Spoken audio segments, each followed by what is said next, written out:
Tout d'abord, au nom de l'ASBL Union, bienvenue pour cette 4e édition du Forum Emploi Révéler des talents.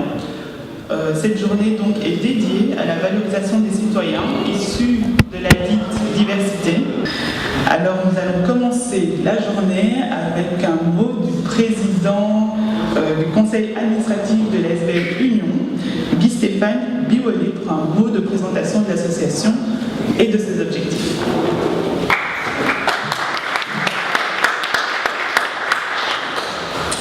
Merci à Charizo, on va passer la parole.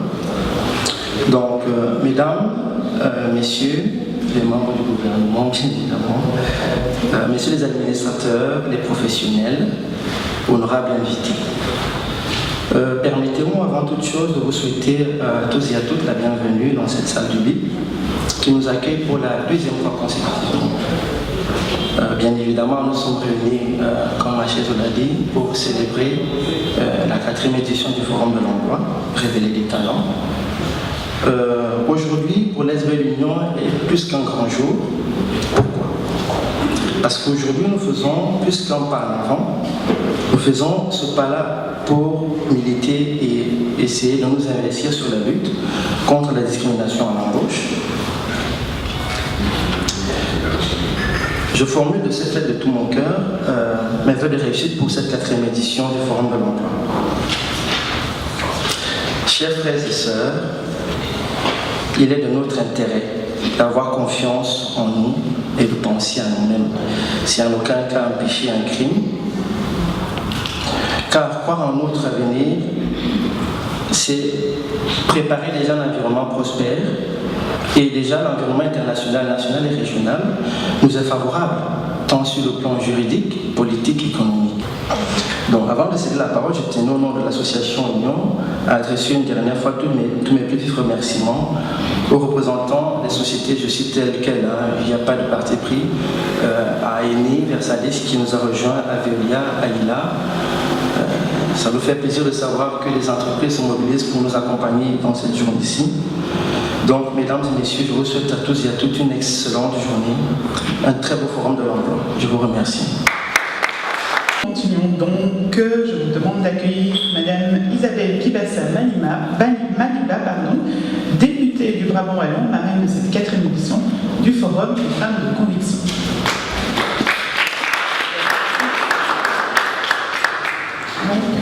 Merci donc d'être avec nous pour cette 4e édition. On souhaite cette année mettre en avant les rôles modèles issus de la diversité.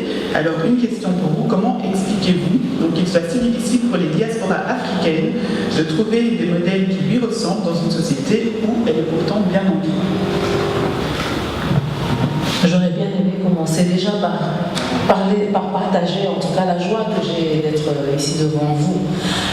Et la joie aussi de partager ce que je vis, la passion que j'ai. Et j'ai toujours l'habitude de dire, et ça c'est déjà une partie de la réponse, quand vous marchez, quand vous allez quelque part, que vous voyez un mur, regardez bien, regardez encore et regardez toujours. Il y a toujours une porte.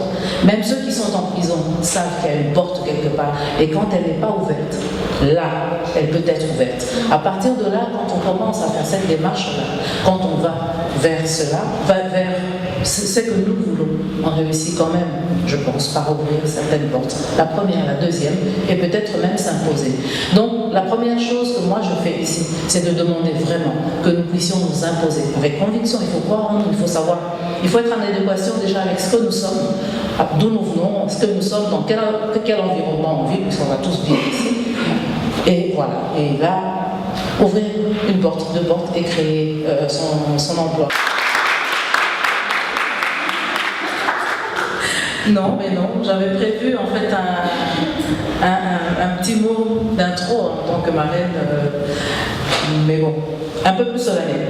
Donc j'ai commencé par partager, c'est vrai, la félicité d'être parmi vous et surtout remercier la SBL Union d'être cette union-là justement, de relever le défi du respect de la diversité. Le respect, on s'entend, le respect étant la faculté de faire exister l'autre par son regard, donc exister aussi par le regard de l'autre. Faire exister et sublimer la diversité. mise en place par la mise en place des moyens pour accompagner ce que fait l'Union, l'ASBL Union, pour accompagner au seuil de l'emploi, faire exister et sublimer la diversité plutôt que d'attendre les prévisions des autres. Je l'ai dit tout à l'heure, ce forum est un superbe outil de réseautage. Réfléchir ensemble afin d'agir pour nous, pour demain et pour les autres. Car nous avons choisi de vivre et de construire notre vie ici en Belgique. Et alors, il va falloir que les ressources sur lesquelles que nous ayons nous-mêmes nos propres ressources pour construire et imaginer nous-mêmes notre propre avenir, construire, maîtriser nous-mêmes par nous-mêmes ce que nous allons devenir parce qu'il n'y a pas d'héritage, il n'y a pas de don. L'ASBL Union inscrit son projet de forum justement dans une société, dans cette société où, on le sait bien, l'insertion socio-professionnelle des personnes issues de la diversité reste, on va dire, assez rare. Mercredi, je présidais, parce que je m'occupe de l'économie dans ma province, je présidais un forum de l'emploi en Brabant-Wallon, donc il y avait plus ou moins 1000 visiteurs et presque autant de situations, donc ne pleurons pas sur nous, presque autant de situations personnelles et professionnelles, donc aussi autant de déclinaisons dans les demandes allant d'une recherche de formation en passant par un travail épanouissant jusqu'à la création de son propre emploi à titre, je veux dire à titre principal ou complémentaire. Et là, avec des recruteurs, on s'est un petit peu, pas amusé, mais vraiment on a travaillé au MacGyver, essayer de trouver vraiment des solutions, etc. Et je crois que ici, Union peut le faire. Alors, je sais que Union va le faire et je crois pertinemment à la démarche et à la pertinence de ce forum, un forum pour l'emploi avec sa spécificité, avec sa grande ouverture d'esprit, avec sa sensibilité, sa diversité. Oui, un forum qui est plus qu'un atout, ça va devenir un must pour nous. Et je répète la phrase que j'ai dit au début, ne nous arrêtons pas en si bon chemin, quand il y a un mur, regardez encore et regardez toujours, il y a une porte, et si elle n'est pas là, créez-la, bon forum.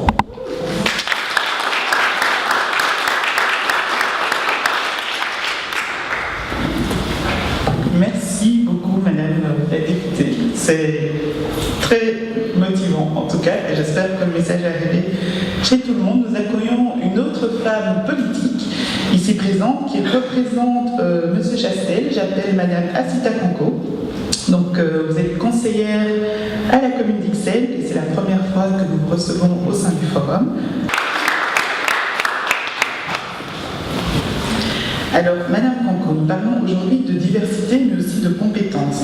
Dans les diversités, nous entendons citoyens catégorisés par âge, orientation sexuelle, religieuse, mais aussi par ascendance, pour ne pas dire noir. Pourquoi ne pas tout simplement parler de compétences? Merci. Je suis ravie d'être ici parmi vous. Question très pertinente.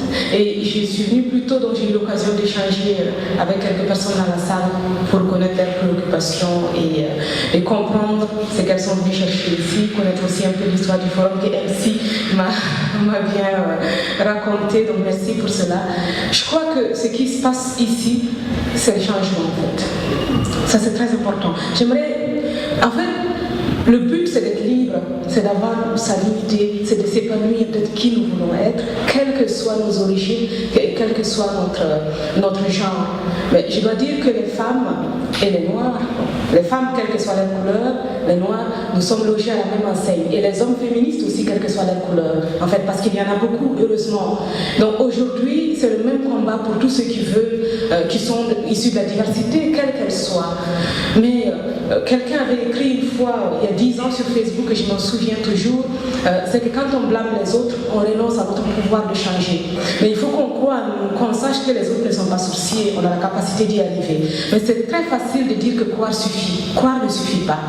Pour réaliser, enfin, comme on dit, le génie c'est 1% d'inspiration, 9% de transpiration. Il faut travailler très dur. Mais même quand on travaille très dur, eh bien, on n'y arrive toujours pas. Alors qu'est-ce qu'il faut faire? J'aimerais partager avec vous une pensée de Benoît Gould, qui est une grande féministe que j'admire beaucoup, qui est décédée l'année dernière, une Française, qui a dit la liberté ne se prend pas, elle s'apprend. peu à peu, jour après jour, et souvent dans la peine. Mais si je peux faire quoi que ce soit, si mes réseaux peuvent faire quoi que ce soit, j'ai demandé s'il y avait aussi une traduction néerlandaise de vos travaux. Moi, je suis tout à fait volontaire pour être traductrice pour vous pendant mon temps libre et vous donner un coup de main sur ce que vous voulez faire. Donc, voilà. Merci beaucoup. Bon forum. Je resterai encore pendant la matinée pour suivre vos travaux parce que je suis passionnée par ce que vous faites et j'adore les changemakers. Apprenons la liberté, nous pouvons y arriver. Merci beaucoup, Madame Congo. Alors, pour les organisateurs, donc, pour l'année prochaine, prévoir une soirée et un week-end. Nous accueillons maintenant Monsieur Boïkété, échevin de la commune de Saint-Josse, avec entre autres donc la compétence de l'emploi. Vous pouvez l'accueillir aussi. Alors, Monsieur Boïkété, bonjour, donc merci d'être là. Alors, vous avez la compétence de l'emploi au sein de la commune de Saint-Josse et depuis le 13 octobre, on parle partout du testing. Saint-Josse est une des communes qui tient le plus haut taux de chômage dans les communes de Bruxelles. Est-ce que vous pensez vraiment que le testing est un outil qui va aider à améliorer la situation? Voilà, d'abord, merci de m'avoir invité pour cette 4e édition du Forum pour l'emploi. Alors je suis très heureux d'être ici parmi vous aujourd'hui. Je pense que c'est une initiative qu'il faut soutenir, ce que vous faites, mettre comme ça différents acteurs, que ce soit du monde privé ou du monde public en réseau, c'est très important parce que ça permet aussi de pouvoir identifier une réalité qui est parfois très peu connue des décideurs qui viennent du monde privé ou du monde public, et ça c'est très important. Alors évidemment, nous à Saint-Josse, voilà, on est une commune qui rencontre énormément de difficultés. On a un taux de chômage qui est très élevé, surtout chez les jeunes. Alors il y a une évolution ces dernières années, cette tendance est en train de s'inverser, mais on reste quand même la commune où le taux de chômage chez les moins de 25 ans est élevé. Alors la discrimination, évidemment, moi j'ai parlé de ce que je connais. Moi je suis dans le public, je suis échevin de l'emploi, je suis aussi employeur. Et je peux vous dire que ce que nous on rencontre dans le public, finalement, c'est un phénomène inverse. On a dans nos services, que ce soit à l'administration communale ou à la mission locale ou dans nos écoles ou dans nos ASBL paracommunales, on a énormément de gens issus de la diversité et on a énormément de gens issus de la diversité qui occupent des postes à responsabilité. Moi je suis échevin de l'enseignement, ma chef de service est issue de la diversité, je suis président de la mission locale, ma directrice est issue de la diversité. On a 17 chefs de service à Saint-Josse, je crois qu'une dizaine sont issus de la diversité.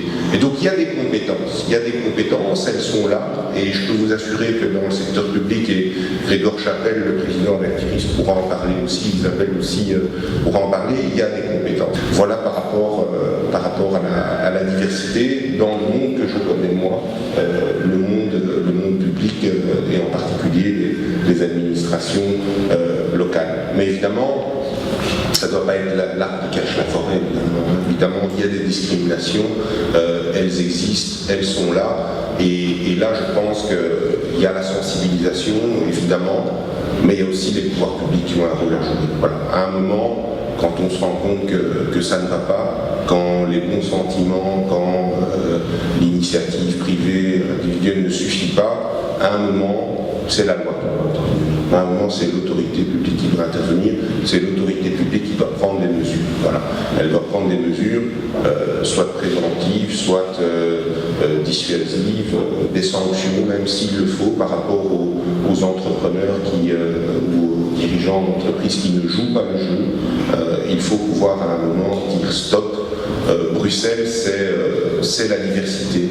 C'est la diversité. La population bruxelloise est riche et il faut que cette richesse, elle puisse se retrouver, pas simplement dans le secteur public, elle puisse se retrouver partout, dans les différents secteurs de la société. Et là, je pense que les pouvoirs publics ont un rôle à jouer et qu'ils doivent parfois, on a beaucoup parlé de portes ce matin, mais qu'ils doivent parfois aussi enfoncer des portes. Voilà. Je vous remercie. Merci, Monsieur Guité. Et nous clôturons donc cette première partie des présentations avec Monsieur Grégoire Chapelle, directeur d'Actiris, qui va aussi venir répondre à une des questions qui touche à la discrimination, aux solutions qui sont mises en place. Donc, au sein d'Actiris, vous avez le guichet antidiscrimination. Alors, quelles sont les principales causes de plainte qui viennent vers vous et quels sont les moyens que vous mettez en place pour travailler justement avec des partenaires de terrain comme la SBL Union, peut-être le MRAX et UNIA, entre autres. Bonjour à toutes et à tous. Je suis très enthousiaste d'être devant vous aujourd'hui. J'espère vous transmettre ma passion. Je dois aussi dire à Sita Kanko que j'ai aussi un petit peu peur, parce que parler devant vous en étant le seul homme blanc et succéder à deux brillantes oratrices n'est pas évident. Alors corrigez tout de suite en vous disant que je suis un homme mais que je suis féministe, et très fier de l'être, et que je suis blanc, en effet, mais que je suis né au Togo. Mon quatrième prénom c'est Komlan, ça veut dire né le mardi, et une de mes filles s'appelle Ablavi. Et donc je suis très très sensible évidemment à la question de la discrimination, à la question de ne pas être jugé sur base de ses propres qualités, ne pas être jugé sur base de sa motivation et sa compétence, mais d'être jugé sur base de préjugés et de peur. Alors, je vais essayer de mettre Actiris. Maintenant, ça a été scientifiquement prouvé, une nouvelle fois, par UNIA et le SPF Emploi avec le monitoring socio-économique. Et en fait, parfois, quand je veux être provoquant, je dis, vous savez, à Bruxelles, il n'y a pas de problème de chômage, il n'y a quasiment qu'un problème de discrimination. Alors c'est évidemment très caricatural, mais quand vous êtes un Bruxellois d'origine belge, que vous ne faites pas partie des 72% d'origine étrangère, votre taux de chômage, le taux de chômage des Bruxellois d'origine belge, il n'est que de 10%. Quand vous êtes un Bruxellois d'origine maghrébine ou d'origine subsaharienne, le taux de chômage est à 30%, il est 3 fois plus élevé. Et on peut dire la même chose avec le taux d'emploi. Quand vous êtes un Bruxellois ou une Bruxelloise d'origine belge, le taux d'emploi est à presque 80%. Quand vous êtes un Bruxellois d'origine maghrébine ou d'origine subsaharienne, votre taux d'emploi il est 30 points en dessous, il est un petit peu en dessous de 50%. Donc, la preuve scientifique est faite qu'il y a discrimination à l'embauche. Alors il n'y a pas de baguette magique. Donc ça c'est un premier aspect de ce que nous souhaitons garantir. Deuxième aspect, c'est que nous publions les offres d'emploi. Nous publions de l'ordre de 40 000 offres d'emploi par an qui passent par Actiris. Et évidemment, dans ces offres d'emploi, nous veillons chaque offre d'emploi qui passe par nous. Donc les offres Select Actiris, elles sont d'abord screenées avant d'être publiées. Et puis il y a un service qui permet à un employeur de pouvoir publier très rapidement son offre d'emploi, mais c'est automatiquement relu par des collaborateurs. Et si nous constatons la moindre discrimination, évidemment l'offre est retirée. Vous avez peut-être entendu parler d'un comique wallon qui a publié une offre d'emploi pour recruter un terroriste lié à Actiris il y a quelques semaines. Son offre est restée en ligne 9 minutes, et puis on l'a retirée. Bon, mais ça évidemment c'est caractéristique, mais des offres qui ne mentionneraient pas homme-femme, main-d'œuvre, ou qui auraient des attitudes de discrimination encore un peu plus fortes, évidemment, seraient immédiatement retirées. C'est tout à fait insuffisant. Vous venez de voir qu'il y avait 35 000 employeurs. Évidemment, on a commencé par les plus gros employeurs, donc ça couvre quand même 55 000 personnes. Ça veut donc dire que nous couvrons à peu près 15% du secteur privé et un peu moins de 10% de l'ensemble des travailleurs de cette région, puisqu'on a 720 000 travailleurs à Bruxelles et la moitié dans le secteur privé.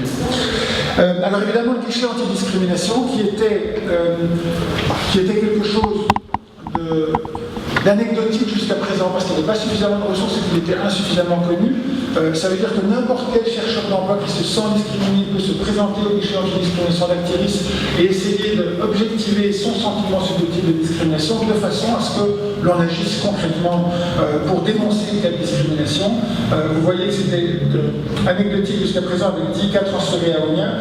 Il faut dire que notre ministre de tutelle, le ministre Besoin, est très mobilisé sur la question de la diversité. Il a porté une ordonnance, vous avez posé la question tout à l'heure à Philippe Olivier, une ordonnance qui vient d'être votée, qui est une première en Europe, qui introduit le testing, les tests de situation, par lequel les inspecteurs régionaux vont réellement pouvoir presque tendre les pièges à des employeurs. Ils vont prendre leur téléphone, appeler les employeurs et dire « Bonjour, je veux recruter des garçons de café, mais vous comprenez bien, il n'est pas question que ce soit des personnes à la peau de couleur, et donc il faut absolument des blancs bleu belges. » Donc les inspecteurs régionaux payés par leurs impôts vont faire ce travail. Et si l'employeur en face réagit positivement, s'il ne réagit pas en disant ce que vous me demandez est illégal, vous êtes en train de poser un acte de racisme, c'est un délit depuis la loi Moreau.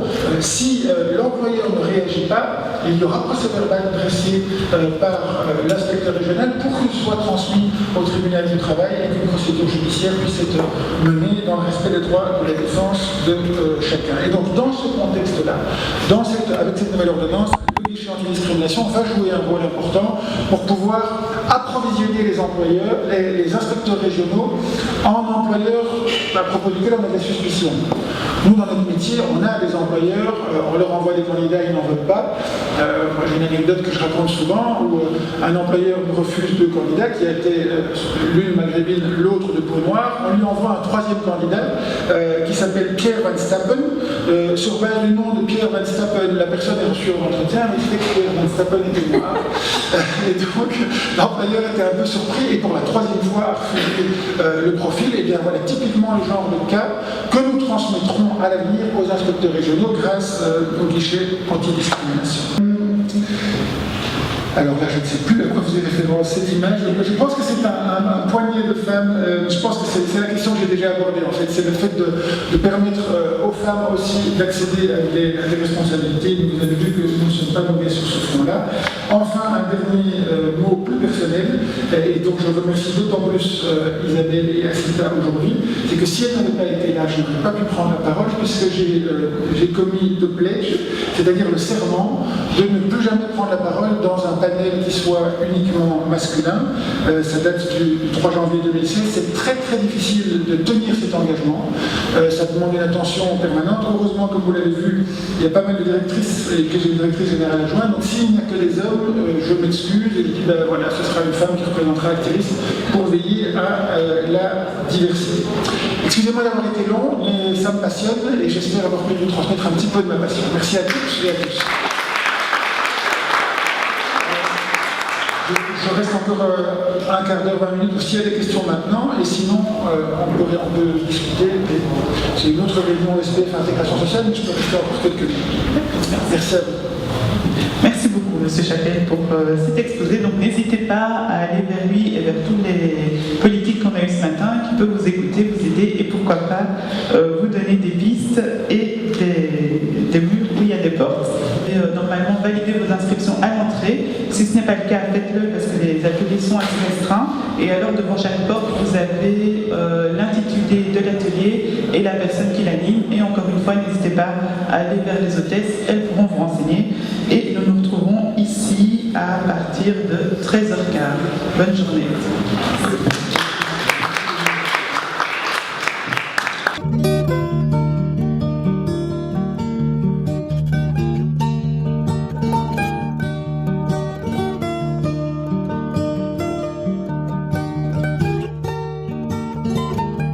Je suis d'abord très fière, très heureuse d'être la marraine de ce forum, Relever des talents, parce que je crois qu'on a un rôle, l'ASBL Union a un rôle à jouer.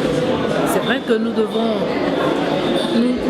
vivons dans un environnement que d'autres prendraient comme un environnement inapproprié, où nous sommes plutôt inappropriés parce que nous venons de loin, parce que nous sommes issus de la diversité, mais je pense que la diversité peut apporter quelque chose. Je pense aussi que si nous croyons en nous-mêmes, nous pouvons vraiment avancer et faire avancer les choses, faire aboutir les choses, parce que c'est ça qui est important. Et c'est vraiment pour ça que j'ai accepté d'être la marraine. C'est vrai que j'ai un rôle de visibilité, comme on va dire, en ayant ce rôle politique que j'ai dans ma province, dans le Brabant Wallon, en étant décideur à un certain niveau, à un niveau certain. Et sincèrement, je voudrais juste dire aux gens que j'ai mis un pas devant l'autre en regardant une cible. Et j'ai avancé sans me distraire avec tout ce qui peut... on peut s'amuser, on peut s'arrêter, on peut regarder, mais tout ce qui est néfaste, tout ce qui va me rappeler certaines conditions que l'on veut me donner, eh ben non, j'ai pas regardé, j'ai juste avancé sans complexe, j'ai avancé en me disant je fais partie de l'environnement.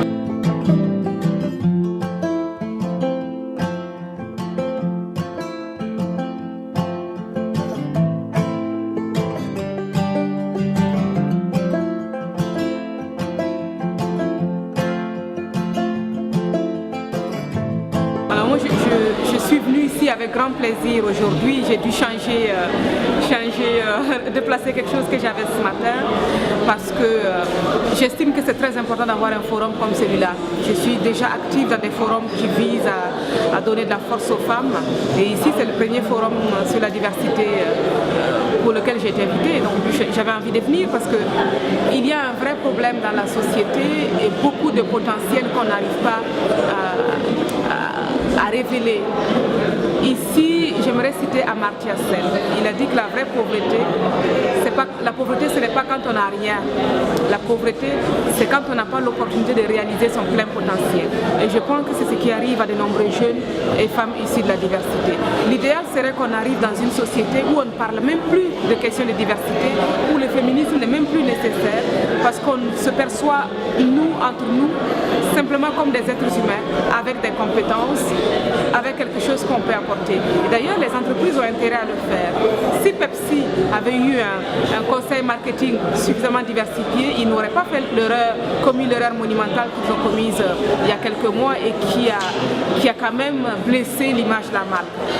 Aujourd'hui, on a besoin de pouvoir avoir plusieurs histoires parce qu'on sert une population qu'on est forcé de représenter. Donc aujourd'hui, pour gérer les talents, pour avoir suffisamment de ressources, suffisamment de potentiel dans l'entreprise, il faut se tourner vers tout le monde et se concentrer sur les compétences.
J'ai été récemment diplômée en communication appliquée et j'ai commencé un master en relations publiques.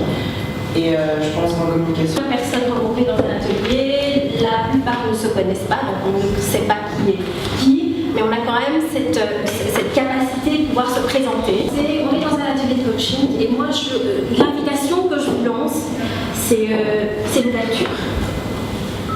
Il y en a qui sont là, qui savent exactement pourquoi ils sont là. Il y en a qui se disent, c'est accrocheur. Vous êtes d'accord avec moi que 1 heure, c'est pas assez d'une heure pour pouvoir travailler. Donc l'idée, c'est de vous donner un outil qui vous permettra de pouvoir continuer tout seul le travail une fois que vous êtes dans vos lieux respectifs, en tout cas. Ask you some general questions about their face. She was thin, so you could see her cheekbones. And her chin, it was a nice, thin chin. She had nice eyes. They were down when she spoke. She had blue eyes, very nice blue eyes.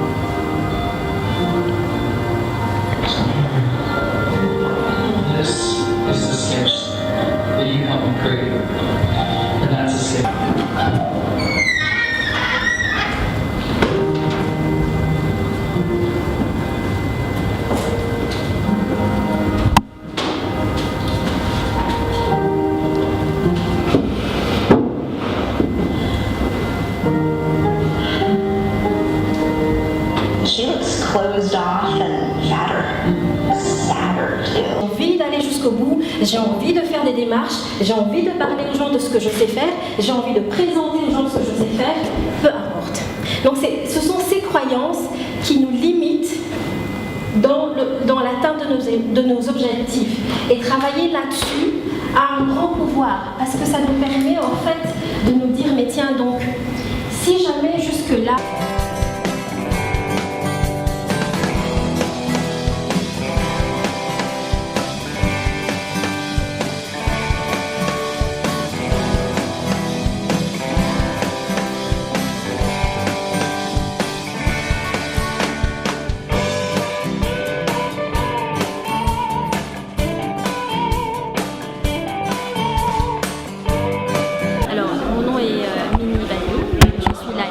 formatrice et donc je viens d'animer l'atelier pendant 1 heure sur l'estime de soi et la confiance en soi. Atelier qui a suscité beaucoup plus de questionnements que de réponses, tout simplement parce qu'effectivement le travail de l'estime en soi est un travail de base et de fond par rapport à tout ce qu'on peut vouloir entreprendre plus tard, parce qu'en même temps c'est ce qu'on va émettre comme énergie, comme vibration pour toutes nos entreprises et tous les objectifs de vie qu'on peut avoir. Ne pas s'estimer, ne pas s'apprécier va effectivement être un facteur d'autocensure, à ne pas oser faire des choses, à ne pas aller au fond des choses et à ne pas entreprendre ne fût-ce que le plus petit pas pour pouvoir avancer.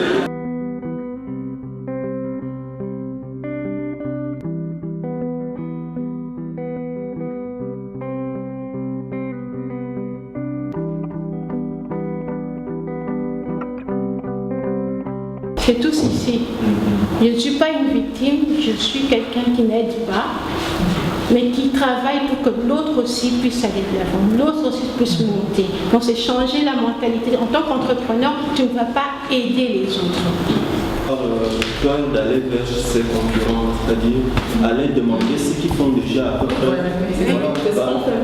Voilà, donc aller déjà demander, celui-là qui a ce prix-là, pourquoi il a fixé juste parce que ça, vous oubliez, vous avez 15 000, vous pouvez croire que 15 000 c'est abondant. Il y a des taxes, il y a des TVA, il y a beaucoup de choses. Il ne faut pas oublier que les indépendants, c'est un syndicat. Puisque vous cotisez au syndicat, vous avez droit au chômage après. Tout ça, il y a des choses, il y a beaucoup de choses, des petites astuces que beaucoup de gens, beaucoup d'indépendants ignorent.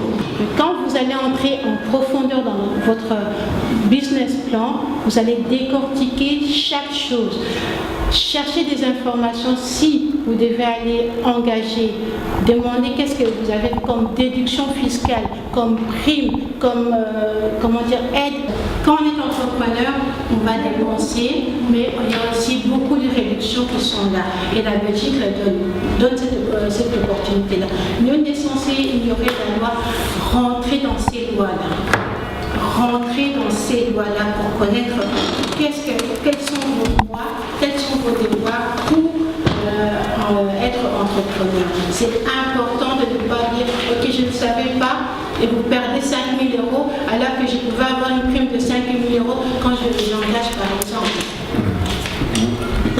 Et pour tous ceux Sûr et certain, vous allez vous exercer. Tomber, ce n'est pas un échec, vous devenez un expert dans ça. Le meilleur chirurgien a fait tuer beaucoup de gens avant d'être le meilleur chirurgien. Donc, tomber, accepter, prenez comment on appelle ça, des muscles. Ce n'est pas une honte de tomber, ce n'est pas une honte d'avoir une faillite, ce n'est pas une honte de manquer de clients pendant...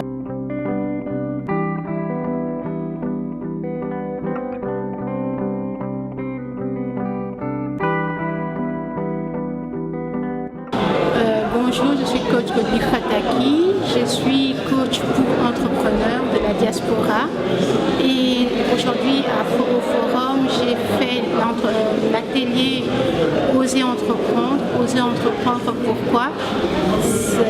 Parce que Oser entreprendre vous permet de créer votre emploi, de ne plus chercher une place mais de créer votre place dans la société ici à Bruxelles, exactement pour la diaspora qu'on a, bon, pas simplement la diaspora, mais pour les personnes de la diversité.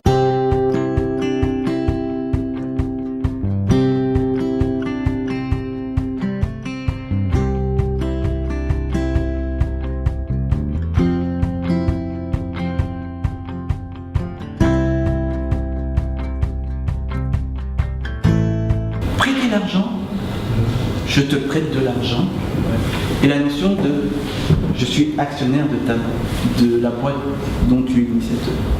Pas la même chose. Si le type il vient, il met l'argent comme actionnaire, tu vas rentrer dans le code des sociétés pour lui prendre l'argent. Non, mais lui, il veut pas comme actionnaire. Lui, en fait, il veut dire comme le crowdfunding. Ça veut dire qu'il fait un appel, les gens lui donnent l'argent, et avec cet argent. Mais ça, c'est bon, parce que la nature. Ça, c'est bon, ça, c'est bon. Mais tu ne peux pas demander. Parce qu'il a parlé d'actionnaire à un moment qu'ils doivent le rembourser. Donc, à un moment, il y a une notion. C'est vrai, mais il est dans sa matière qu'on peut. Après, oui. Mais. Si tu les mets comme actionnaires, tu rentres dans une autre histoire. Mais si c'est des actionnaires, c'est leur société. Ça veut dire que tu partages avec eux. Dans quelles conditions quelqu'un peut écrire à son nom de coiffure. Voilà. Je sais pas comment expliquer ça.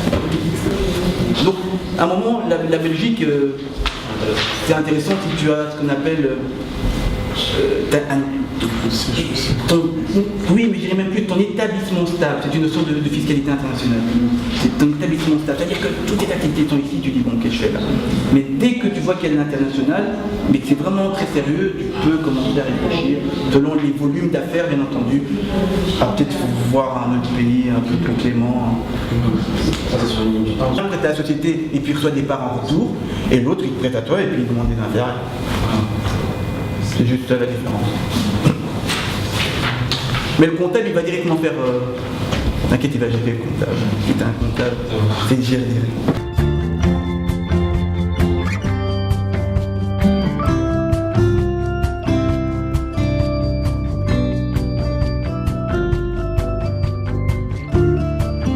J'avais pas bien compris en fait. C'est aussi la première fois que je suis ici.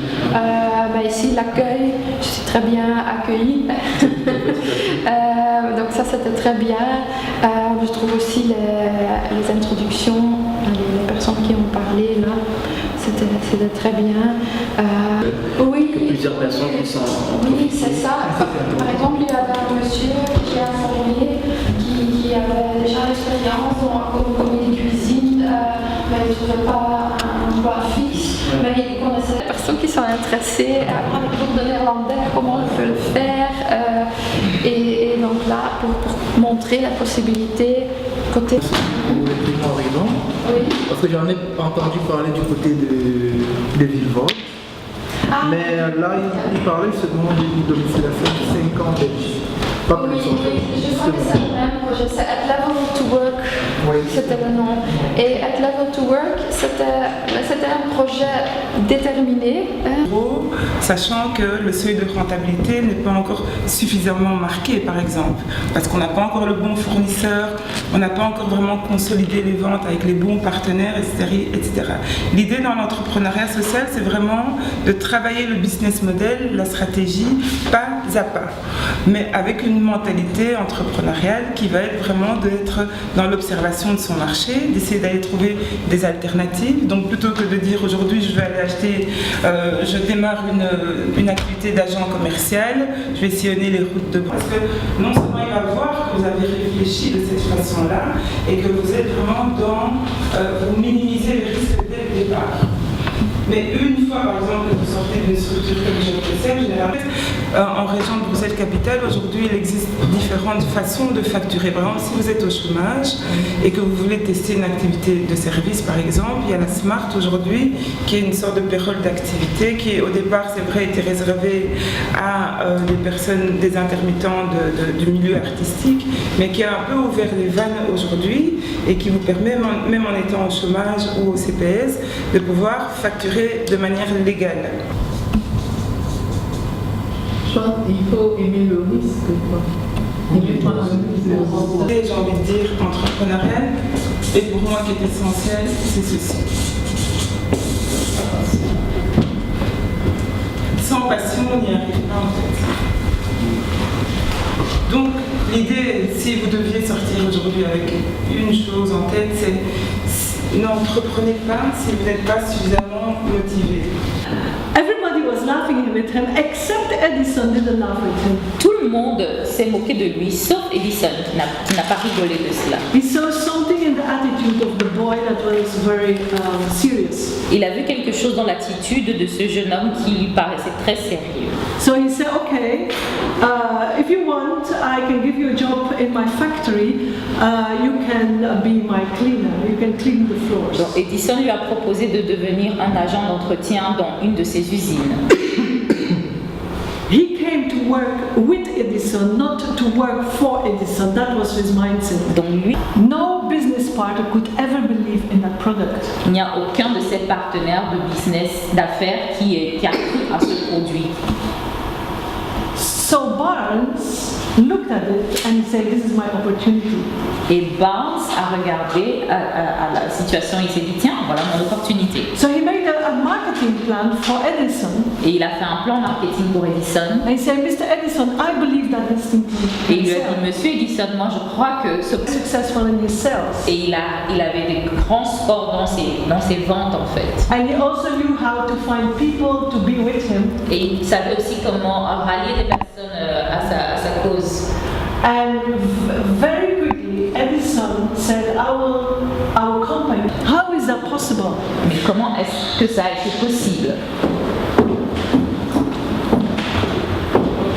How is that possible? Comment est-ce que ça a été Someone who has nothing to show. Quelqu'un qui n'avait rien à proposer. He showed up with poor dress clothes. Il est arrivé avec des vêtements de pauvre. Cleaning. Il a nettoyé. But in his attitude, mais dans son attitude, he was the partner of Edison. Il était déjà dans sa tête le partenaire d'Edison.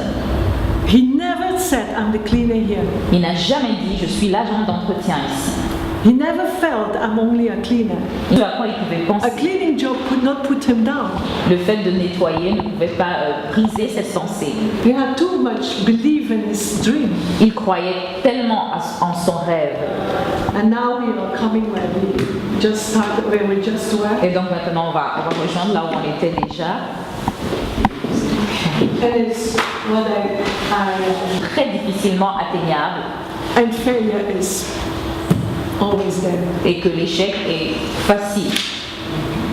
So how come that we could say that success is easy? Alors comment pouvons-nous dire que le succès est facilement atteignable? As easy as failure. Aussi facile que l'échec.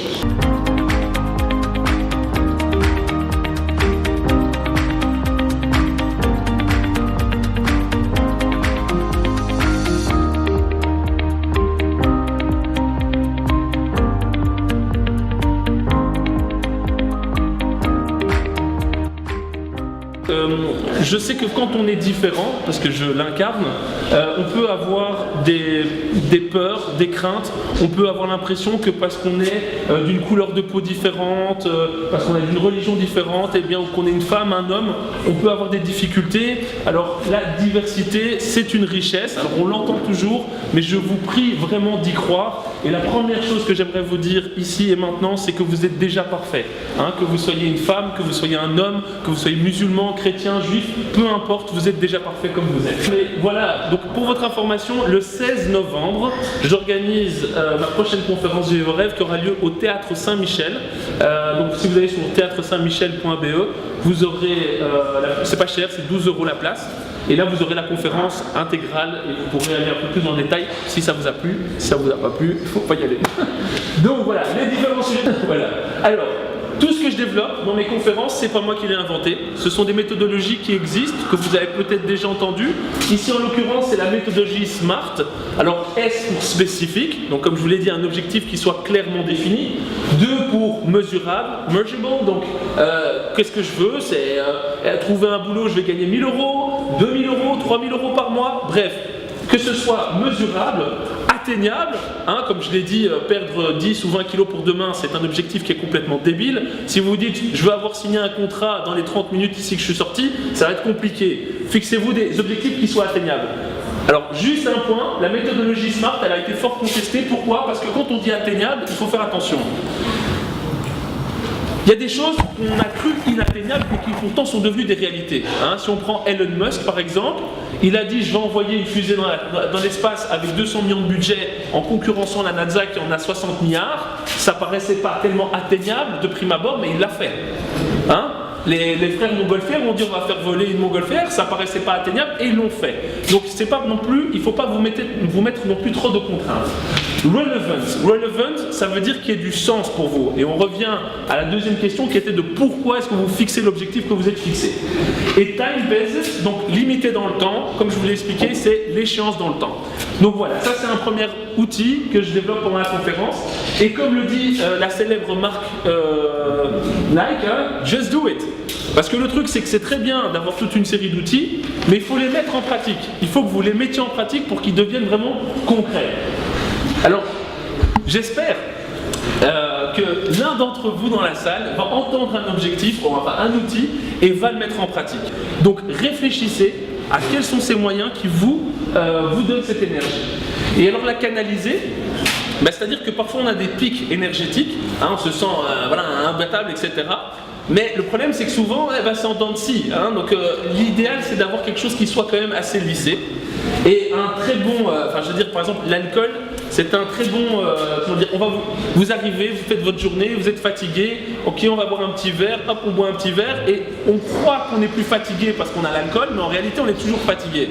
Et qu'est-ce qui va se passer le lendemain matin? Hop, on est cassé et on a une demi-journée qui pourrait être productive qui ne l'est plus parce qu'on a eu un leurre sur notre réelle capacité énergétique. Donc un point sur lequel je vous invite à porter votre attention. Et je vous invite à réfléchir à la place de votre ego dans vos relations. Relation avec votre conjoint, relation avec vos enfants, relation avec les autres au sens large.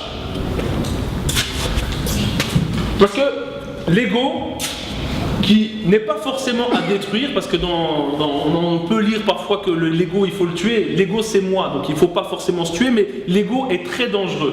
Et l'ego peut nous amener à croire toute une série de choses. Alors on a ce qu'on appelle ce que j'appelle moi la dictature des médias. Et donc vous avez des sociétés de marketing qui gagnent des chiffres d'affaires en milliards, et ces gens, ils étudient notre cerveau. Et ils nous apprennent justement à aller toucher la corde de notre ego. Et de nous dire, si vous avez pas telle voiture, vous êtes un gros loser. Et si vous partez pas en voyage je sais pas quoi, vous êtes un nul, d'accord? Et ça, c'est des choses qui vont un petit peu vous étouffer. Et c'est pas une réalité. Autre chose, les médias sociaux. Ça peut parfois être l'ego exacerbé dans toute sa splendeur.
D'aller devant un banquier ou d'aller trouver donc financement en question, les femmes sont dirigées vers les microfinancements. Les femmes sont qui font des choses et également leur apporter des outils pour s'armer, comme des formations, de public speaking, voilà, des choses qui vont leur permettre de pouvoir avancer dans ce monde de l'entrepreneuriat. La tête haute est vraiment armée d'outils bien précis, bien pratiques. Voilà, des formations par rapport au financement, au business model, voilà, le développement personnel, parce que c'est vraiment important, l'estime de soi et la confiance en soi. Donc on a différents outils qui sont mis en place et du réseautage, parce que le réseautage pour moi est la base de tout. Que l'on soit employé ou entrepreneur, on a besoin du réseautage pour pouvoir évoluer. Merci beaucoup Christelle. Avez-vous des questions? Eh bien, vous pouvez... Merci beaucoup.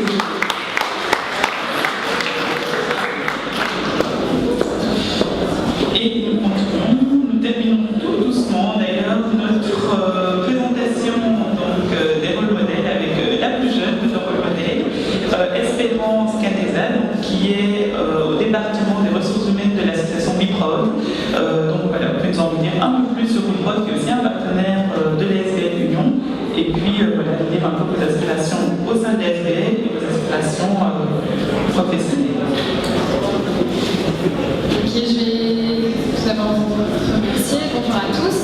Si je dois commencer au niveau personnel, parce que ça va être le plus bref, moi j'ai un bagage en gestion des ressources humaines, c'est de par mes études, mais également une expérience en recrutement et sélection et en gestion des ressources humaines de manière plus large. C'est ce qui m'a fait rentrer au sein du département RH de BIPROD, avec notamment Solange qui est également présente. Que fait BIPROD? BIPROD, c'est une jeune ASBL qui a été fondée par plusieurs étudiants, anciens étudiants, donc jeunes diplômés, qui ont eu l'idée tout simplement de mettre en avant des étudiants et jeunes professionnels d'origine étrangère, donc d'un background plutôt multiculturel, d'en faire vraiment leur atout. Parce que souvent, justement, c'est source de discrimination, c'est une difficulté sur le marché de l'emploi, c'est une réalité que tout le monde peut vivre de manière différente. Mais la volonté ici, l'objectif, en tout cas la vision, en tout cas, c'est d'en faire une source de valeur ajoutée, donc vraiment un asset pour la personne qui va se retrouver sur le marché de l'emploi. Sous quelle manière, comme le disait Christelle juste avant, le networking est essentiel. Donc ça veut dire que ça, c'est vraiment le parrainage. À côté de ça, c'est aussi mettre des étudiants qui sont dans leur parcours ou à la sortie de leur parcours avec des professionnels. Des professionnels qui ont du temps à donner, de l'énergie à donner, des conseils à donner, et qui peuvent être de toute façon bénéfiques pour des jeunes qui sont encore aux études. Donc c'est vraiment ce relationnel-là qui est mis en avant et qui est valorisé par l'emploi. Et c'est vraiment de créer ce pont en fait qui va être créateur de richesse et d'accomplissement en tout cas dans le développement socio-professionnel des jeunes de Gilles, bonjour. Donc, merci d'être là aujourd'hui pour cette quatrième édition du forum. Vous êtes un nouveau modèle, effectivement vous êtes avocat, vous avez votre propre cabinet. Pouvez-vous nous dire d'abord qu'est-ce qui a orienté votre choix professionnel et quelles sont en quelques mots les difficultés que vous avez pu rencontrer et la vision que vous avez pour vous professionnellement et pour le cabinet que vous avez créé? Tout d'abord, bonjour tout le monde. Donc, effectivement, je suis bien avocat et le choix de cette orientation est de pair avec mon caractère et ma tendance à toujours à vouloir avoir un peu raison et être plutôt compétiteur. Et donc, je crois m'a permis de canaliser, entre guillemets, cette envie, m'a permis d'être beaucoup plus rigoureux et m'a permis aussi de pouvoir affronter toute une série de choses, notamment avec compétition et sans peur, sans crainte. C'est quelque chose qui allait bien avec ma personnalité. D'accord. Donc la compétition est un critère de réussite selon vous? Je pense que c'est un métier qui est extrêmement compétitif. Et, c'est un métier où les gens sont, on va dire, une certaine rigueur dans la stratégie.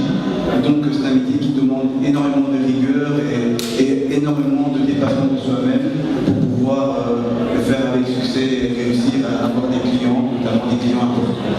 Et quels ont été les moments importants d'un point de vue professionnel? Les moments où peut-être il y a eu des découragements, qu'est-ce qui vous a fait rebondir? Et les moments où vraiment vous avez dit, ok, là je suis sur la bonne voie, je poursuis. Il n'y a pas vraiment eu de moment de découragement fait, au début, quand j'ai commencé, j'ai eu un maître de stage qui a la réputation d'être un peu incroyablement compliqué. Et j'ai compris que vous pouvez être un grand avocat, mais être à la fois quelqu'un d'humainement un peu moins, je veux dire, reluisant. Et donc j'ai compris que c'est un métier qui nécessite de prendre du recul, même si on réussit. Et donc il n'y a pas eu vraiment de moment de découragement. Ce que j'ai voulu faire, c'est plutôt visiter toutes les facettes du métier de professionnel du droit. Donc j'étais d'abord avocat dans un cabinet de fiscalité, et puis j'ai été responsable juridique dans une administration, et puis j'ai été responsable juridique dans une organisation privée. Et puis à la fin, je me suis dit que rien de mieux que de retrouver un peu d'indépendance, et je suis retourné au barreau, et certains de mes anciens employeurs sont devenus clients, et puis j'ai fait grandir ma structure avec d'autres clients. Et votre vision? Ma vision, au départ, je suis un peu solitaire comme personnage, mais je sens que la solitude a ses limites pour progresser. Donc le but futur, c'est de créer un cabinet et de m'associer avec d'autres personnes et qui auront une vision d'excellence et de mettre à profit, je veux dire, la rigueur au service des clients. Merci beaucoup, Jimmy. Avez-vous des questions dans l'Assemblée, dans la salle? Oui? Non? Ok, merci beaucoup. Merci.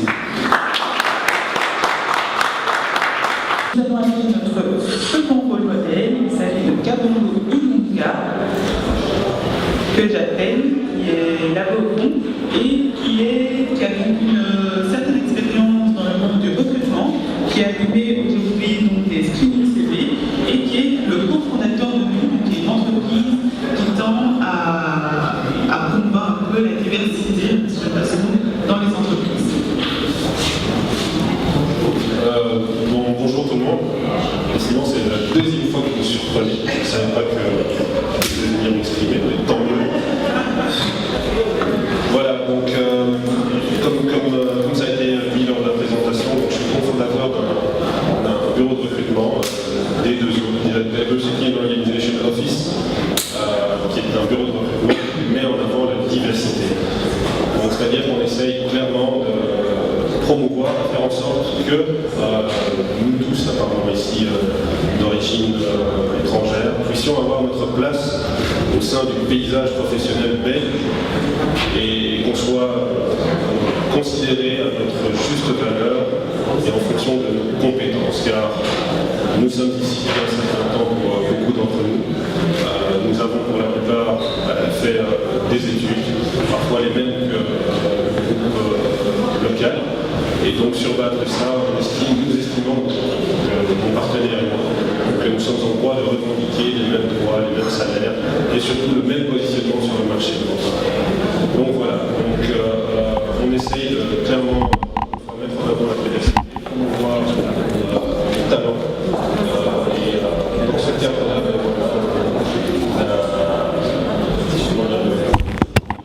l'action de l'Union entre aussi l'ordre d'idées que nous faisons la promotion de l'agriculture de recrutement et très content de pouvoir participer à ça et surtout avoir sur le mentor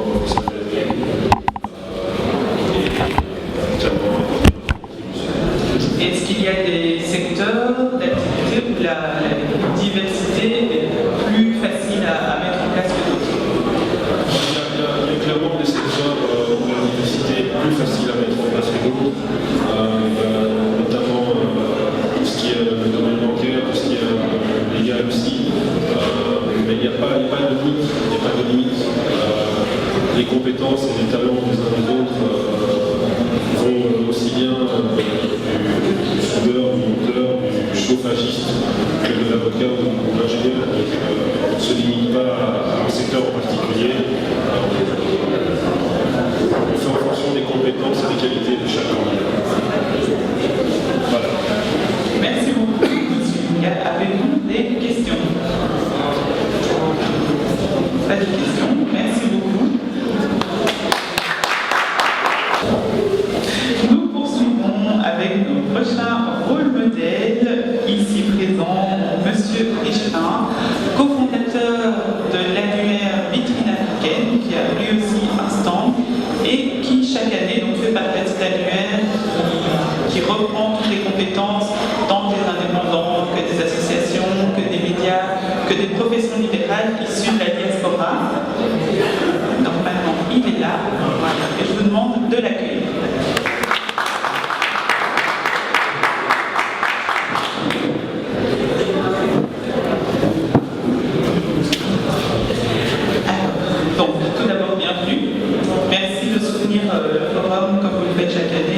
par votre présence et par vos interventions. Alors, l'annuaire a 4 ans déjà, l'année prochaine on était de 5 ans. Quelle est l'étape suivante? Faire un annuaire, c'est bien, vous avez un site aussi. Quelle est l'étape suivante pour continuer à promouvoir les compétences? Voilà, donc bonjour tout le monde. Je suis Hugues Richepin-Dunia, donc originaire du Cameroun. Et depuis quelques années, ça va faire, comme le disait Aïcha Zo, ça va faire bientôt 5 ans que nous travaillons sur le terrain pour essayer d'apporter une visibilité aux initiatives africaines au niveau de la Belgique et également mondiale. En fait, en 2012, nous avons créé une plateforme qui est www.vitrineafricaine.com. Cette plateforme a été créée pour donner l'occasion aux Africains, peu importe l'endroit du monde où ils se trouvent, de pouvoir valoriser leurs compétences sur le plan économique, culturel, social, sportif, etc. Et en 2013, on a pensé qu'il était important, vu qu'on est basé en Belgique, qu'il fallait apporter un autre outil à la visibilité de ces Africains qui se retrouvaient sur notre plateforme. C'est pourquoi on a créé en 2013 le premier guide africain. Et depuis lors, on travaille chaque année pour le guide africain qui reprend en fait toutes les adresses et de la participation au développement économique des populations étrangères et des populations africaines en Belgique. Donc ici, c'est la réponse de dire que font les Africains en Belgique? Est-ce qu'ils bénéficient seulement du chômage ou du CPS? Moi, j'apporte la réponse avec le guide africain en disant non, les Africains en Belgique s'intègrent, c'est des chefs d'entreprise, c'est des médecins, c'est des avocats, c'est des personnes qui travaillent dans le social, c'est des personnes qui chaque jour permettent à la Belgique de briller à travers effectivement les différentes initiatives. Donc j'aimerais ici déjà vous demander d'applaudir pour vous-même parce qu'évidemment, je vois plusieurs personnes ici qui sont dans le guide africain. Donc c'est un outil qu'il faut soutenir. C'est un outil, il ne faut pas seulement dire toujours comme tout le monde, ah ben c'est beau ce qu'ils font, mais il faut soutenir. Soutenir le guide africain, c'est l'avoir chez soi. Le guide africain est là, il coûte 5 € seulement. J'ai ramené quelques exemplaires. Je pense que si chacun ici prend un exemplaire, je rentrerai sans le lot que j'ai ramené, ça fera du bien. Donc il est là, 5 €. N'hésitez pas à le prendre, ça va permettre de pérenniser l'action. Merci bien. Nous poursuivons la présentation de nos rôles modèles avec M. Winiwana Van Weyenberg, qui est un chef de protocole et personnage public et populaire au sein de la diaspora. Je vous invite à l'accueillir.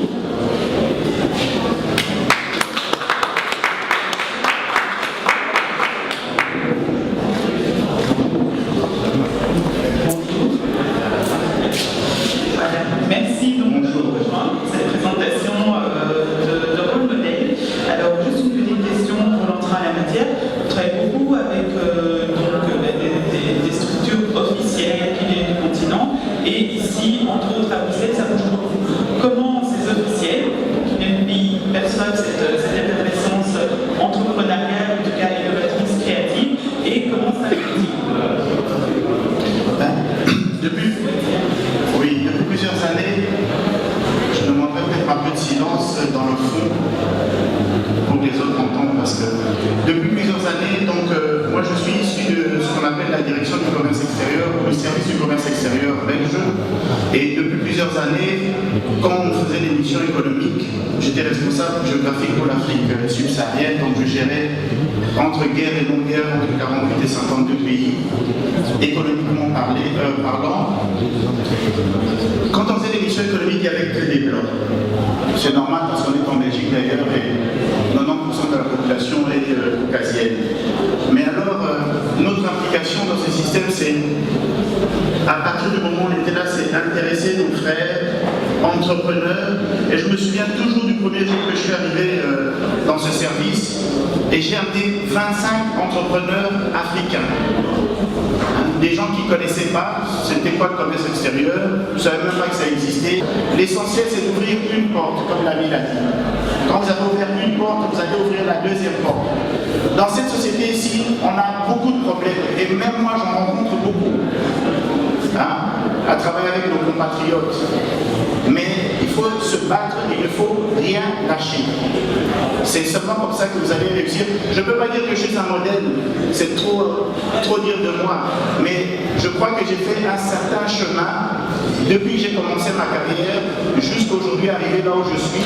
Je crois que j'ai fait un petit chemin, et pas seulement dans le boulot, mais j'ai fait un chemin de cœur dans l'associatif, parce que je suis beaucoup dans l'associatif, je représente beaucoup d'événements. Chaque fois que quelqu'un fait quelque chose, comme aujourd'hui, Daniel m'a appelé, m'a dit, Laurent m'a appelé, m'a dit, viens, je viens. Donc il faut aussi le faire avec le cœur et pas seulement avec la tête pour des besoins financiers. Je vous remercie. Ali Moutamba, marraine de cette 4e édition, expert en communication, cofondatrice de Mairie Châtelain. Merci d'être là aujourd'hui. Merci d'être notre marraine, d'être présente aussi. Alors juste avant de vous laisser donner un mot au public, une question. Donc vous êtes expert en communication, vous travaillez principalement sur l'image de l'Afrique et des Africains à l'étranger. Pensez-vous que lorsqu'on cherche un emploi, lorsqu'on cherche à entreprendre, en tout cas dans un milieu social qui n'est pas le sien, c'est une donnée qu'on néglige trop souvent? La communication? L'image qu'on veut de l'image. L'image qu'on donne de toute façon, c'est la diaspora clairement a un rôle à jouer dans l'image que l'Afrique a, que l'Afrique peut avoir et pourra avoir. Donc clairement là nous avons tous ici un rôle et une place à jouer dans la façon dont l'Afrique est perçue de manière générale. Alors évidemment dans la recherche on en fait encore plus, puisque ça touche le quotidien, ça touche aussi le quotidien de la personne qui va nous employer, nous engager, ou travailler avec nous. Et là il n'y a rien à faire, c'est forcément la première chose qu'on voit, c'est la couleur de la peau. Avant tout le reste, c'est ça qui nous définit quand on est face à un employeur potentiel. Et là, de nouveau, l'image de l'Afrique joue. J'ai été salarié pendant plus de 10 ans. Mais quand je me suis lancée comme entrepreneur, ça a été un tournant important non seulement dans ma vie professionnelle, mais évidemment dans ma vie personnelle. Et j'aurais aimé effectivement à ce moment-là avoir un salon comme celui-ci pour pouvoir avoir aussi un miroir, une réflexion sur le cheminement que j'allais prendre. J'ai rencontré aujourd'hui beaucoup de personnes qui sont justement entre deux qui sont à la croisée des chemins, entre deux choix, qui ne savent pas exactement dans quelle direction elles vont partir. Et je pense que c'est important d'avoir un espace d'échange, un espace de rencontre, un espace de discussion où on peut aussi mettre sur la table non seulement les success stories, parce que les rôles modèles c'est bien, nous poursuivons notre parcours de rôle modèle avec Madame Adèle Esso, qui est dans la salle ici et qui est directrice à la mission de l'emploi de Saint-Just. J'appelle Madame Adèle Esso. Madame Esso, bonjour, merci de faire partie des rôles modèles qui se présentent ce soir, cette 4e édition du Forum Emploi. Est-ce que vous pouvez en quelques mots nous donner aussi votre parcours, juste au poste que vous occupez actuellement et alors le projet que vous organisez Urban Life? Ok, d'accord. Bon, voilà. Ça fait partie des. C'est pas mon boulot, c'est plutôt les investissements. Donc, en fait, moi je travaille à la mission locale pour l'emploi de Saint-Just. Donc, je suis directrice à la mission locale. Je suis arrivée à la mission locale en 2004. À ce moment-là, il n'existait pas de service comptable et financier. Voilà, et donc j'ai dû créer tout le service, mettre en œuvre le service financier, le service comptable, et mettre en place tout un système de procédures pour le contrôle interne. Très rapidement, je me suis passée de comptable à gestionnaire financière. Et ensuite, depuis 2012, 2013, je suis passée à c'est pas 2004. Et depuis lors, en fait, en réalité, je porte un peu tous les projets de l'action locale, la réalisation notamment, et c'est donc assez fière et contente, de la première maison de l'emploi et de la formation en région de Bruxelles-Capitale. On a remarqué qu'il y avait des personnes qui n'avaient pas de quoi s'équiper chez eux. Et donc, une de nos fiertés, c'est d'avoir permis à certains parents d'acheter des cadeaux, tout simplement, pour Noël à leurs enfants. Voilà. Et voilà, donc, et cette année, on est dans un projet d'ouverture d'atelier de repassage. Donc, pour parler de Urban Life, ça c'est donc une partie de mon activité extra-professionnelle, on va dire ça comme ça, qui fait partie d'une des matières qui est à cœur, c'est la culture. C'est un festival qui veut réunir des professionnels, des amateurs, des dilettantes, tout simplement, de la danse et de tout style de danse. Donc on fait intervenir que ce soit la danse afro-contemporaine, la danse moderne, la danse latino, tous les styles de danse sont représentés, hip-hop, pour les jeunes évidemment, voilà. Et l'objectif en réalité c'est de permettre à des jeunes qui sont passionnés par la danse de pouvoir à un moment donné soit vivre de cette danse ou alors simplement présenter leur travail. Parce qu'en général, c'est difficile de trouver une scène pour montrer tout ce qu'on crée à la gare. Donc là, ils ont l'occasion de pouvoir montrer tout ce qu'ils ont créé à la gare du Nord notamment. Parce que je crois que si vous passez par là, vous allez en voir quelque chose. Voilà, ou alors à la gare de Luxembourg. Merci beaucoup, Madame Esso. Est-ce que vous avez des questions, des réflexions professionnelles? Vous pouvez faire un peu de silence, les écouter s'il vous plaît. Merci. Bonsoir. Nous avons participé au programme Tous la Voix 2017 parce que nous avions tous besoin d'un accompagnement, soit pour trouver du travail, soit pour créer nos propres entreprises. Nous avons donc répondu à l'appel de l'ASB Million et l'autre attend. En fait, l'offre de l'ASB Million a dépassé nos attentes parce que nous avons commencé par des ateliers sur l'histoire, la culture, les valeurs, l'identité, pour pouvoir avoir notre mission de vie. Nous nous sommes interrogés sur qui suis-je dans cet environnement européen, qu'est-ce que j'aime, qu'est-ce que je sais faire pour pouvoir monter un projet qui nous passionne réellement. Donc au-delà des ateliers proprement dit, nous sommes allés au Sénat où la chargée de la diversité nous a parlé des opportunités pour travailler dans la fonction publique belge. Nous avons aussi droit à un webinaire sur la confiance en soi et l'estime. Moi, je ne vais pas dire grand-chose puisque Christine a déjà tout dit. Donc, effectivement, pendant 2 ou 3 mois, on a été accompagné par l'ASBL dans le cadre du développement de notre projet.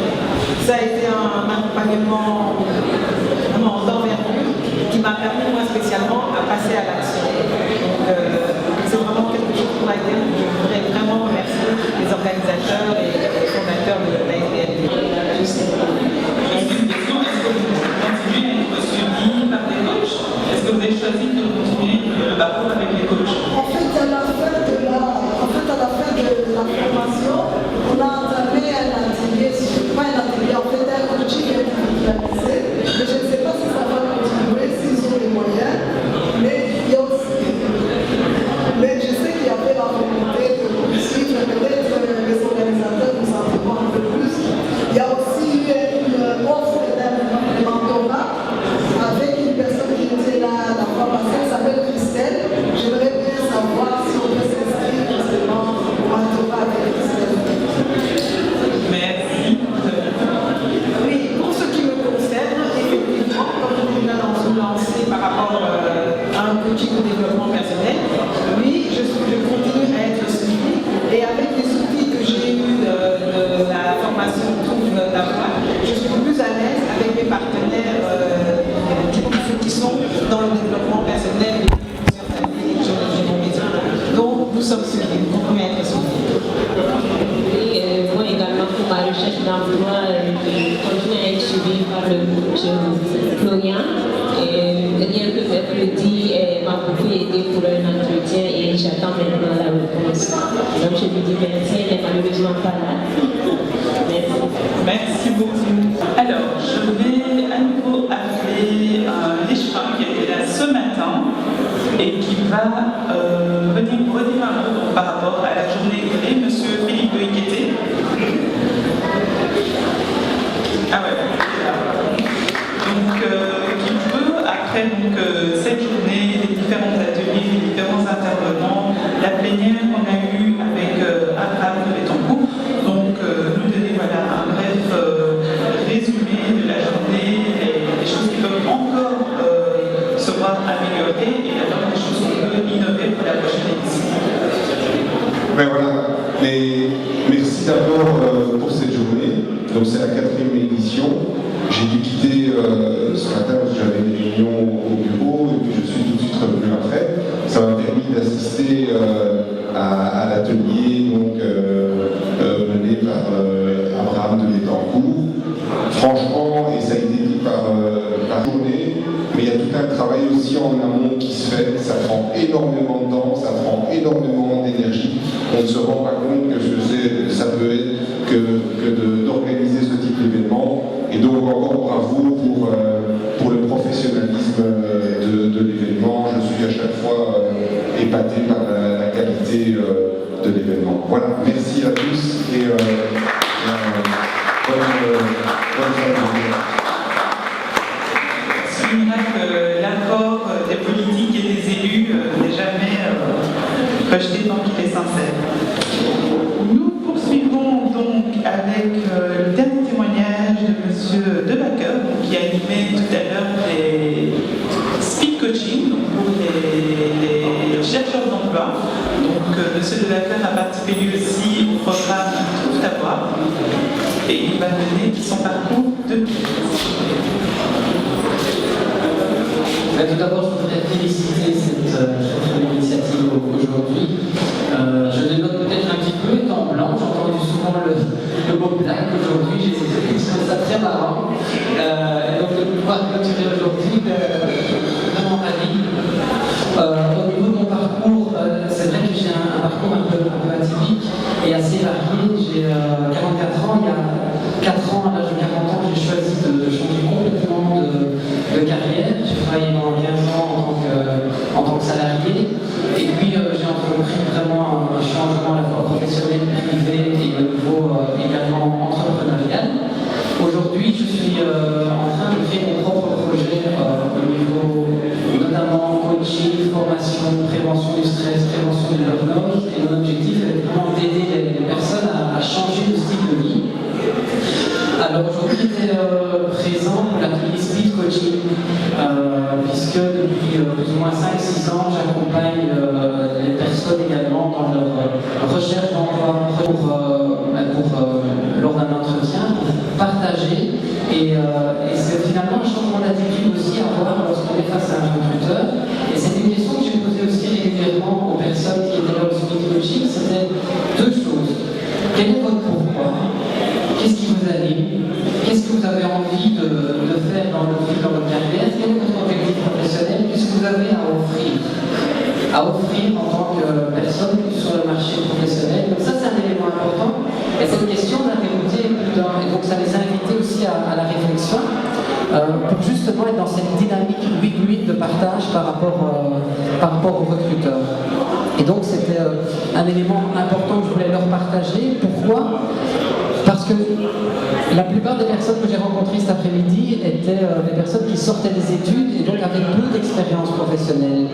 Et la plupart d'entre elles avaient déjà rencontré un certain nombre d'échecs, j'appellerais plutôt d'expérience, où on leur disait vous n'avez pas assez d'expérience pour décrocher un premier emploi.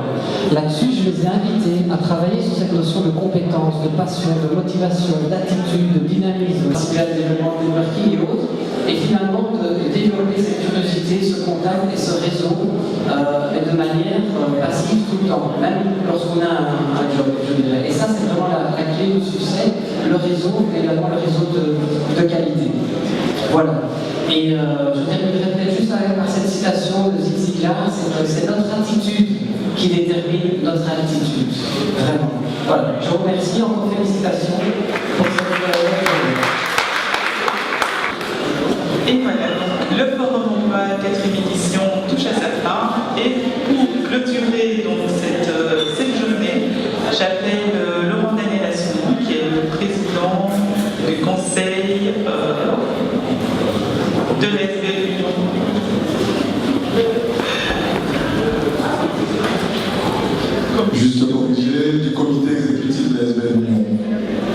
Bonsoir. Vous me semblez bien fatigué. Monsieur De Backer, je n'ai plus rien à dire parce que j'avais prévu commencer mon speech par cette citation, donc je la reprendrai. Qui pense ici que diversity means performance? Bon. En français peut-être. Qui pense ici que la diversité représente une richesse et est une performance? Ah, donc il y a plus de francophones que d'anglophones, si je comprends bien, ou de bilingues. En tout cas, ce qui est intéressant et important de dire, c'est que les lignes bougent de plus en plus ici en Belgique sur cette question de la diversité. Une 5e édition qui sera encore meilleure que celle-ci, parce que nous ne le faisons pas pour nous le faisons pour tous ceux et toutes celles qui ont perdu espoir ou qui ne savent pas où aller pour trouver des réponses à leurs questions. Et l'ASBL à ce niveau se tiendra toujours disposé à participer, à travailler, à collaborer. Et c'est l'occasion pour moi de le matérialiser en vous présentant notre nouveau logo. Peut-être que certains ont remarqué dans les supports qui parlaient de l'ASBL Union qu'il y avait un logo qui ne ressemblait pas au logo qui était le logo habituel et qui représentait une personne debout qui soutient une personne, qui relève une personne qui est abaissée. À travers ce logo, ce que nous voulons montrer, c'est que confirmer que l'union fait la force et qu'à travers des initiatives comme les nôtres, je ne parle pas seulement de l'ASBL Union, je parle de ces différentes initiatives qui sont faites par différentes organisations. Nous avons vu différents intervenants se succéder ici, mais à travers ces différentes initiatives, petit à petit, les barrières tombent et nous pourrons effectivement commencer à voir les résultats.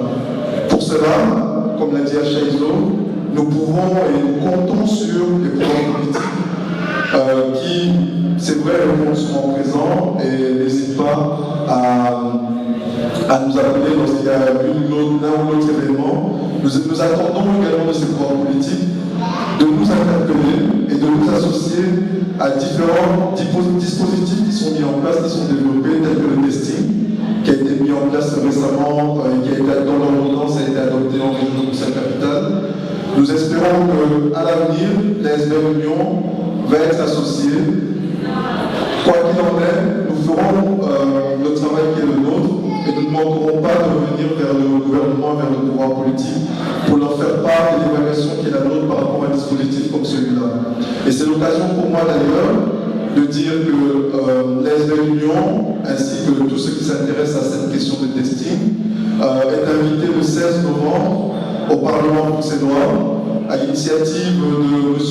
Julien Eltendal, qui est actif à la commission emploi et qui a travaillé sur cette question. Nous sommes invités à aller discuter, à aller échanger, à aller donner notre avis et à pouvoir apporter notre pierre à l'édifice d'un dispositif comme celui-là qui se veut être un dispositif qui lutte contre une discrimination à l'embauche. Ne gardez pas ce type d'information. Lorsque vous partez d'ici, dites aux gens que vous connaissez qu'il y a une société qui s'appelle Veolia qui recherche des compétences en tel domaine. Il y a des sociétés l'année prochaine qui vont, avec la ASBL Union, appeler les chercheurs d'emploi dans différents domaines et les inviter à rencontrer, à voir les opportunités qui existent dans différents secteurs. Si nous arrivons à faire cela, et je pense que petit à petit, on pourra tous dire et reconnaître que diversité means performance, et on pourra reconnaître que la diversité est une réelle richesse. Nous pourrons le vivre, nous pourrons le dire, et nous pourrons le communiquer également aux autres. Je voudrais remercier enfin toute l'équipe, et notamment le chef de projet, Joseph Legueux et Josiane Nombo. Je vous demande de les applaudir. Parce qu'ils ne se sont pas ménagés avec leur équipe, avec nos partenaires, parce qu'il y a des personnes qui ne sont pas membres de l'Union, mais qui ont également donné leur pierre, qui ont également mis leur pierre à l'édifice, ne se sont pas ménagés pour nous permettre et vous permettre d'assister à un événement comme celui-ci. Je vous remercie et j'aimerais que tous ensemble, avant de clôturer, nous puissions rappeler le slogan de l'ASBL Union, qui est également le slogan, la devise de la Belgique, et qui dit que l'union fait.